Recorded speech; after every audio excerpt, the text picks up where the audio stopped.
कहा जाता है कि भगवान धन से नहीं, भक्तों के सच्चे मन से खुश होते हैं। इसी पर एक कहानी है। एक बार शंकर नाम का एक अनाथ लड़का था। उसको जंगल में रहने वाले शिकारियों के एक गिरोह ने पाला था।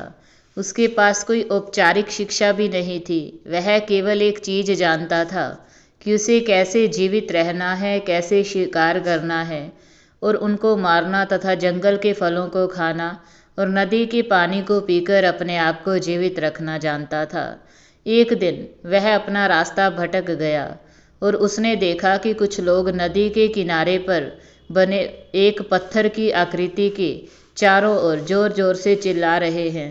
कुछ लोग उस पर फूल, फल और नारियल चढ़ा रहे हैं। शायद उसने सोचा कि यह कोई मकान होगा जिसमें लोग रहते होंगे, पर यह एक प्राचीन मंदिर था। लेकिन शंकर ने इसे पहले कभी नहीं देखा था, पर इसके बारे में जानने के लिए वह काफी उत्सुक था। उसने तब तक इंतजार किया जब तक कि लगभग सभी लोग उस मंदिर से नहीं चले गए। अंत में उसने एक युवा लड़के को इस पत्थर की इमारत के बाहर आते देखा और उससे बात करने का फैसला किया। और शंकर ने उससे अपने मन में आए कई सवाल पूछे। उसका पहला प्रश्न था कि इस इमारत को क्या कहा जाता है, लोग अपने साथ क्या लाते हैं, फिर उन चीज़ों को अंदर वाली इमारत में छोड़कर वापस आ जाते हैं। चीज़ों को अपने साथ लाना और उन्हें अंदर छोड़कर वापस चले जाना। पर वह लड़का शंकर की अज्ञानता व मासूमियत पर बहुत ही हैरान था और उसके सवालों से चकित भी था। पर यह वह नहीं जानता था कि वह पास के जंगल में रहता है और शिकार करके ही अपना जीवन यापन करता है। लेकिन फिर भी उसने उसके सवालों के जवाब देने की पूरी कोशिश की। उसने शंकर को बताया, यह भगवान शिव का मंदिर है। लोग यहाँ उन्हें फल और फूल चढ़ाने आते हैं। वह शिव भगवान से जो चाहते हैं वह मांगते हैं और शिव उनकी सभी की प्रार्थनाएं सुनते हैं। यह सुनकर शंकर तुरंत मंदिर जाना चाहता था। लड़के ने उसे अंदर का रास्ता दिखाया और शिवलिंग के बारे में बताया। शंकर ने मासूमियत से लड़के से पूछा कि यह शिवलिंग क्या चीज है और हमें क्या देता है। लड़के ने बताया, हम शिव से जो मांगते हैं वह हमें दे देता है। हम सब ऐसा मानते हैं। लड़के ने कहा, अब अंधेरा हो रहा है, अब मुझे घर जाना होगा। और वह शंकर को वहीं अकेला छोड़कर चला गया।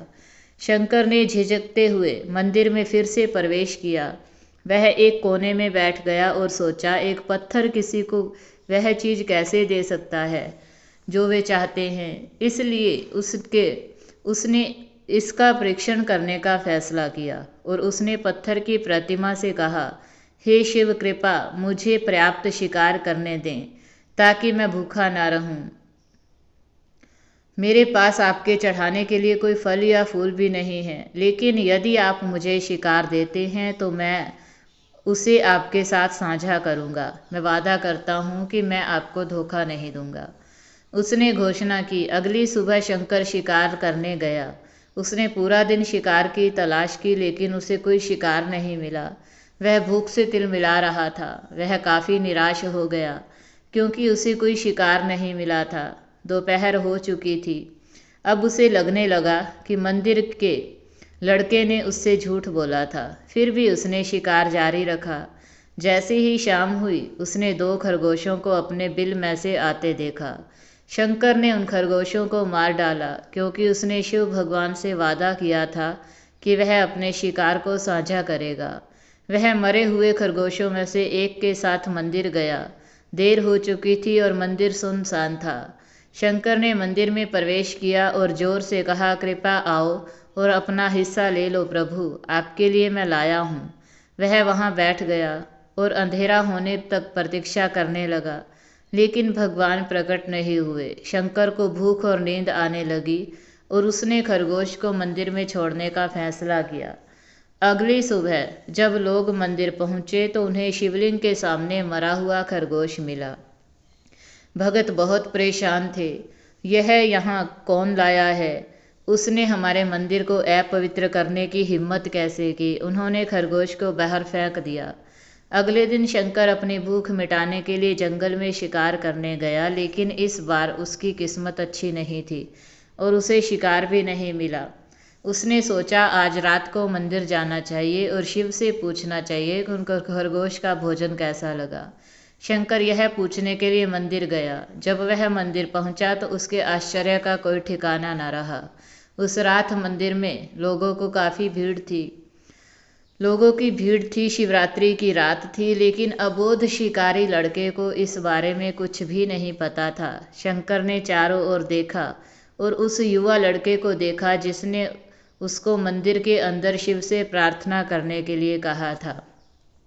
क्योंकि उसे इतने सारे लोगों के आसपास रहने की आदत नहीं थी, उसने वहीं रुकने का फैसला किया और पास के एक बेल के पेड़ पर चढ़ गया। यह एक लंबा इंतजार था और समय बिताने के लिए उसने पेड़ से पत्ते तोड़कर जमीन पर फेंकना शुरू कर दिया।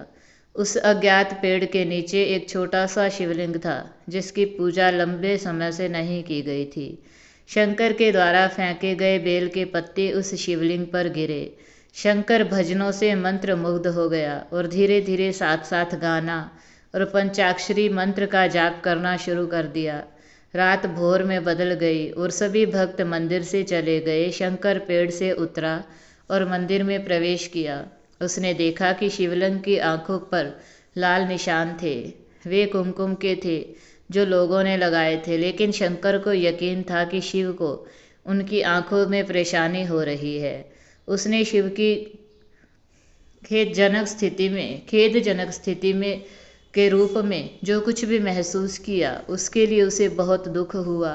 वह उनकी मदद करना चाहता था। उसने सोचा शिव यहाँ अकेले रहते हैं और बीमार होने पर उनकी देखभाल करने वाला भी कोई नहीं है।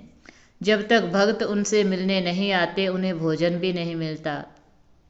शंकर ने एक रात पहले भक्तों को शिवलिंग पर जल चढ़ाते देखा था। प्रभु को ठंड लग रही होगी, शायद वे कांप रहे हैं। उसने सोचा आखिरकार वे केवल पत्तियों से ही ढके हुए हैं। तो उसने शिव से पूछा, मेरे स्वामी, मैं आपकी क्या मदद कर सकता हूँ? शायद कुछ खाना या दवा मैं आपकी सेवा में कैसे कर सकता हूँ? शिव ने उसे कोई उत्तर नहीं दिया। शंकर ने सोचा भगवान वास्तव में बहुत बीमार हैं, क्योंकि वह अब उत्तर देने में भी असमर्थ हैं। वह तुरंत जंगल में गया, कुछ औषधियाँ जड़ी बूटियों को लाया और लाल निशान पर उनका लेप लगाया, लेकिन कुछ नहीं हुआ। उसने कहा, लगता है यह अंधे हो गए हैं। मुझे प्रभु को अपनी एक आंख देनी चाहिए ताकि वह ठीक हो जाए।